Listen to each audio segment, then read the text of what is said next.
For Jose Ubaya, the idea that a career in the arts could one day be achievable was just a dream. Coming from a Latino background, Ubaya was raised on the idea of a hardworking job. Having once dreamt about working in politics or in a governmental role, Ubaya always believed he would end up in a role that impacted people. That dream, in a sense, is coming true, as Ubaya is set to graduate in May from Cal State Northridge with a degree in screenwriting. With an entrance into the arts and the film industry, Ubaya has been allowed to express himself in a way he once thought was impossible.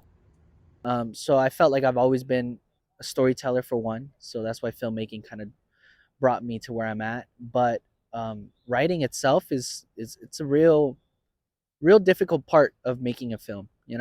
As any other aspect is, lighting the scene, directing the scene.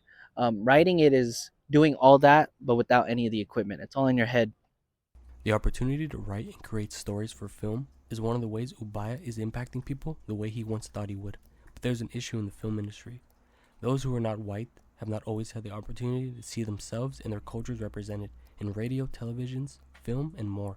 Films have lacked any representation of diverse groups, but also proper representation. Ubaya is one of many Latinos who has stories to tell and who wants to see and support media that respect and show Hispanic and Latino people and cultures correctly. I think if somebody took a chance and actually, went out of their way to support Latino filmmakers and telling their stories and showing them across the world, they would notice that people are actually interested in those stories. I think at the end of the day, that's what it is. It's a misunderstanding that we aren't interested when we're that's all we're looking for, and we're obviously always looking for somebody to look up to, and films do that. We have these great icons that we look up to, and if we were given the chance and supported in this very hard industry, they would see that. To be a Latino filmmaker is one thing.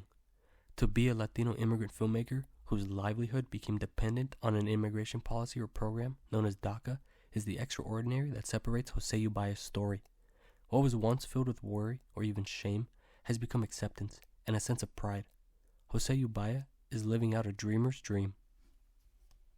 So now it's much more easier. We're making this interview now where I can say, yeah, I am an immigrant and I came here illegally, but I'm protected. And I I would say that there's a sort of like a little bit of a pride just to say that, because it's sort of like a weight off my back. I don't have to be so afraid of it. Of course, there's still some fear here and there, but it's we shouldn't be fearful.